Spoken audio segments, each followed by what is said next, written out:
मैं आपसे दो तीन चीजें कहना चाहता हूं। पहली चीज यात्रा के बारे में, और जो मेरा अब पिछले 1.5 साल का जो एक्सपीरियंस रहा है। पिछले साल हम भारत जोड़ो यात्रा पे निकले। 4000 किलोमीटर चले कन्याकुमारी से कश्मीर, और हम सबको, मुझे तो पहली बार हिंदुस्तान को नजदीकी से देखने का मौका मिला। मेरे दिमाग में एक हिंदुस्तान था, एक इंप्रेशन था, और जैसे ही मैं चलना शुरू किया वो इंप्रेशन टूटता गया, बदलता गया, और अंत में जब मैं कश्मीर पहुंचा, मेरा रियलाइजेशन यह था कि जिस चीज को मैं हिंदुस्तान मानता था वो एक्चुअली हिंदुस्तान था ही नहीं। वो मेरे इमेजिनेशन का हिंदुस्तान था,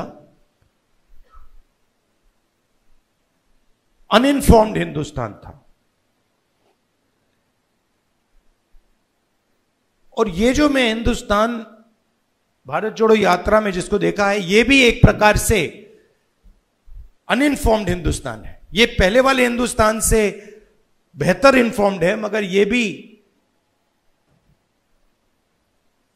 हिंदुस्तान की समझ नहीं है, सुपरफिशियल है। मगर उस यात्रा में दो चीजें बड़ी क्लियर थी। एक कि हिंदुस्तान नफरत का देश नहीं है, मोहब्बत का देश है। और इस देश में, इसके डीएनए में रिस्पेक्ट, मोहब्बत, ये बहुत गहरा है।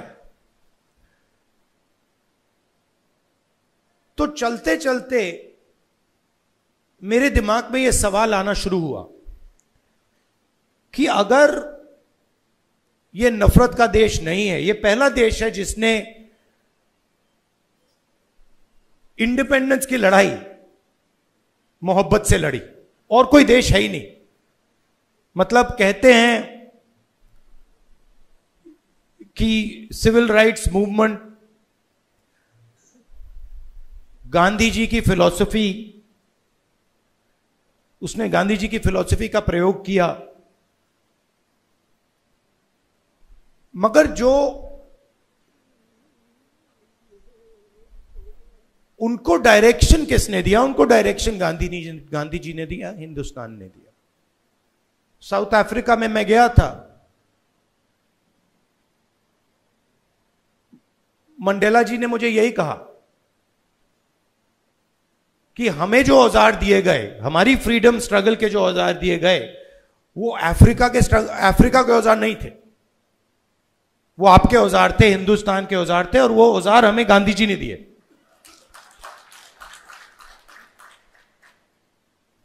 तो जब मैं चल रहा था, मेरे दिमाग में यह सवाल आया कि अगर हिंदुस्तान मोहब्बत का देश है तो इसमें नफरत क्यों फैल रही है? क्योंकि इतना आसान नहीं होना चाहिए नफरत को फैलाना। हम कहते हैं बीजेपी नफरत फैलाती है, बट कोई ना कोई फाउंडेशन तो होगा, कोई ना कोई बेसिस तो होगी इस नफरत की। तो ये सवाल मेरे दिमाग में था, और आस्ते आस्ते मुझे बात समझ आने लगी कि नफरत का कारण अन्याय है। कि ये देश में गरीबों के साथ, किसानों के साथ, दलितों के साथ, महिलाओं के साथ, युवाओं के साथ, सबके साथ हर रोज अन्याय होता रहता है। 2-3% लोग हैं इस देश में जिनको न्याय का एक्सेस मिलता है। 2-3%, ज्यादा से ज्यादा 5% लोग हैं। उनके लिए कोर्ट्स काम करते हैं,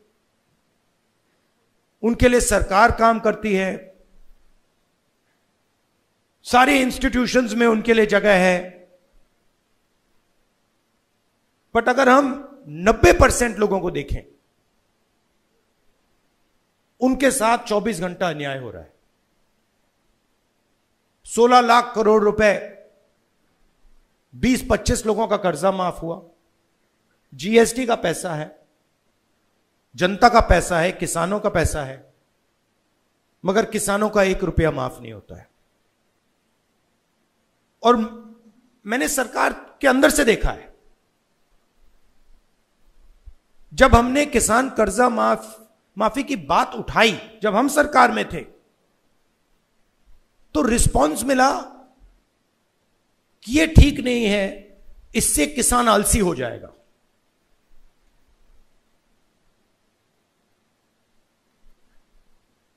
मनरेगा से गरीब व्यक्ति की आदत बिगड़ जाती है। मतलब वो काम कर रहा है, उसको आप उस काम के लिए पैसा दे रहे हो और उसकी आदत बिगड़ रही है। और दूसरी तरफ 20-25 लोग हैं, उनका 16 लाख करोड़ रुपए माफ हो रहा है, उनकी आदत नहीं बिगड़ रही। वो उसको पता नहीं विकास कहते हैं, डेवलपमेंट कहते हैं, प्रोग्रेस कहते हैं, पता नहीं क्या कहते हैं। तो अगर आप हिंदुस्तान के धन को देखें और उसको ट्रैक करें तो आपको दिखेगा कि ये जो सोने की चिड़िया कही जाती है, इसका पूरा का पूरा धन किसानों से, युवाओं से, दलितों से, आदिवासियों से, पिछड़ों से छीनकर ये 20, 25, 50, 200 कितने लोग हैं, ज्यादा नहीं है, इनके ओर फनल होता है। तो इसलिए हमने दूसरी यात्रा में न्याय शब्द जोड़ दिया। और इस यात्रा में हमारा फोकस उस पर था कि किस प्रकार का अन्याय हो रहा है। और हर कदम पे स्टूडेंट्स के पेपर लीक हो रहे हैं, किसान को एमएसपी नहीं मिल रही, मजदूर को मिनिमम वेज नहीं मिल रही, छोटे व्यापारियों को जीएसटी से दबाया जा रहा है। मतलब हर स्टेप पे, हर कदम पे लोग आ रहे थे, कह रहे थे हमारे साथ ये हो रहा है। मगर कंबाइंड कॉन्शियसनेस नहीं है। एक व्यक्ति कह रहा है मेरे साथ अन्याय हो रहा है। मेरे पास छोटे व्यापारी आए गुजरात में, उन्होंने कहा कि जीएसटी से, नोटबंदी से हमें बहुत चोट लगी। मगर उसी डिस्कशन में जो किसान के साथ हो रहा है वो उनको दिख नहीं रहा है, वो देख ही नहीं पा रहे। तो मेरे खिलाफ जो अन्याय हो रहा है वो मुझे दिख रहा है, मगर मेरे भाई के साथ जो हो रहा है मुझे दिख नहीं रहा है।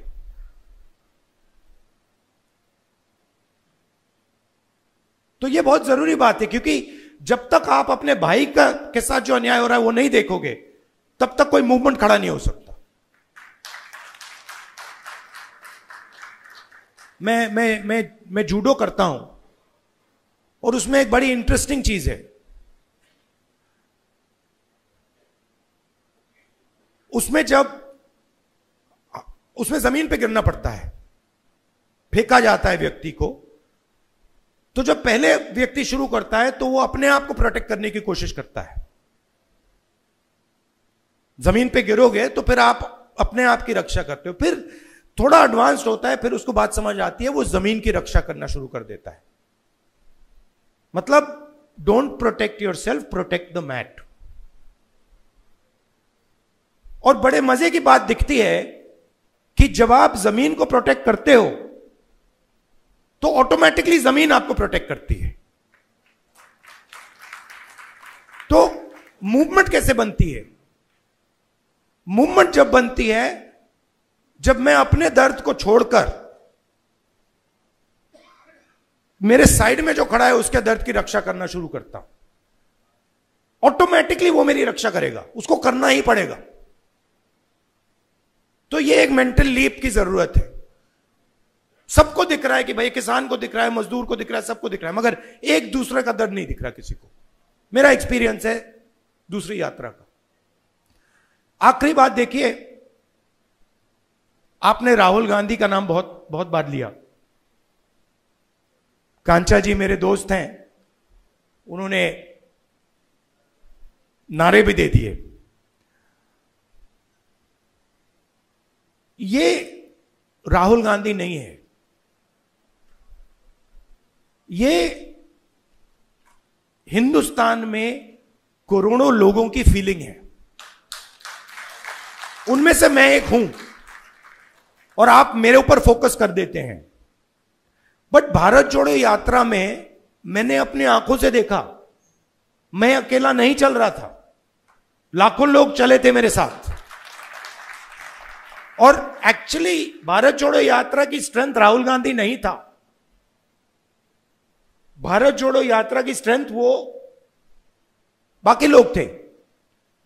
तो उन पे भी फोकस होना चाहिए। लड़ना हमें एक साथ है। और ये हिंदुस्तान के दो एक्सप्रेशंस के बीच में लड़ाई है। ये राहुल गांधी, मोदी, बीजेपी, कांग्रेस के बीच में लड़ाई नहीं है। हिंदुस्तान के नेचर के अंदर दो आत्माएं हैं और ये उन दोनों आत्माओं के बीच में लड़ाई है। एक आत्मा कहती है कि हिंदुस्तान बीच से चलाया जाएगा, ऊपर से चलाया जाएगा और सारे लोग ऊपर देख के ऑर्डर लेके इस देश को चलाएंगे। और ये एक सोचने का तरीका है हिंदुस्तान में। बहुत सारे लोग इसको मानते हैं, एक्सेप्ट करते हैं। और एक दूसरा तरीका है कि हिंदुस्तान को डिसेंट्रलाइज तरीके से हिंदुस्तान के सब लोगों को सुनकर चलाया जाएगा, जिसको हम, अगर आप धार्मिक तरीके से बोलना चाहते हैं, शिव की बारात बोल लीजिए। कि सब लोगों को जगह देके निर्णय लिया जाता है। जैसे योगेंद्र यादव जी अभी बैठे हैं, बड़ी इंटरेस्टिंग बात आपको बताऊं। 3-4 महीने पहले इन्होंने हमें कहा, देखिए हमें ये जो गारंटीज हैं, हमें क्लियरली बता देना चाहिए देश को कि इंडिया गठबंधन आएगा तो क्या करेगा। और आज मैंने इनसे पूछा कि आप बताइए, ये जो हमने गारंटीज देश के सामने रखी हैं, इससे आप खुश हैं? तो इन्होंने कहा मैं खुश हूं, मगर बहुत केओटिक डिस्कशन हुआ। केओटिक डिस्कशन हुआ क्योंकि ये एक्चुअली कांग्रेस पार्टी की, राहुल गांधी की, खारगे जी की इंडिया गठबंधन की गारंटीज नहीं है। ये एक्चुअली हिंदुस्तान की आवाज है। उसको हमने चुन चुन के सुन सुन के निकाला है, उसको रिफाइन किया है। बीजेपी ये काम कर ही नहीं सकती क्योंकि उनका तरीका सेंट्रलाइज है, ऊपर से बोलते हैं। नरेंद्र मोदी जी रेडार की बात करेंगे, सब कुछ नरेंद्र मोदी जी से निकलता है। उनके विजन में और आरएसएस के विजन में ज्ञान एक व्यक्ति के पास है। किसान के पास ज्ञान ही नहीं है, मजदूर के पास ज्ञान ही नहीं है, बेरोजगार युवा को कोई समझ नहीं है। आईआईटी की डिग्री है तो पूरी दुनिया को समझ गया। यह थिंकिंग है। तो इसके खिलाफ हमारी लड़ाई हो रही है। हिंदुस्तान का सबसे बड़ा साइंटिस्ट, जितना उसमें ज्ञान है उतना ही ज्ञान हिंदुस्तान के किसान में है, बस दूसरे तरीके का है। मैं बंगाल गया और वहां पे वो महिलाएं थी, इसी यात्रा पे महिलाएं थी, वो बीड़ी बना रही थी।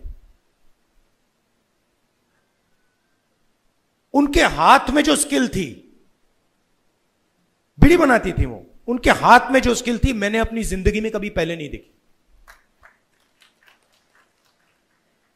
मैंने ट्राई किया, मतलब एक बीड़ी मतलब मैंने रोल करने की कोशिश की, नहीं हो रही थी मुझसे। तो वो सालों का, मतलब सालों की स्किल है वो, और उसका इस देश में कोई आदर नहीं हो रहा। उस महिला को आप फाइनेंशियल सपोर्ट दीजिए, उसकी मदद कीजिए, मेक इन इंडिया उससे करवाइए और फिर देखिए क्या मजा आता है। तो ये दो अलग तरीके की सोच की लड़ाई है। इसमें हम सब एक साथ लड़ रहे हैं। बहुत अच्छा लग रहा है और घबराने की कोई जरूरत नहीं है। ये आप मत सोचिए कि बीजेपी आ गई, कॉन्स्टिट्यूशन को खत्म कर देंगे, ये कर देंगे, कुछ नहीं, इनमें इतना दम नहीं है, ये नहीं कर सकते। CEN न्यूज, देश प्रदेश की ताजा तरीन खबरों के लिए CEN न्यूज को सब्सक्राइब करें और रहें पल पल की खबर से हर पल बाखबर।